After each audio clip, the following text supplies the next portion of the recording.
هر چقدر هم که گذشته تان آلوده بوده باشد، آینده تان هنوز حتی یک لکه هم ندارد.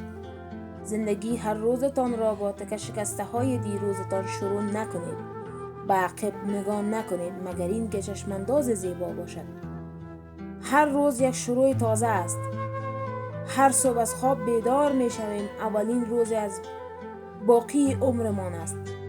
یکی از بهترین راه ها برای گذشتن از مشکلات گذشته این است که همه توجه و تمرکزتان را روی کار جمع کنید که از خودتان در آینده برایش متشکر خواهید بود.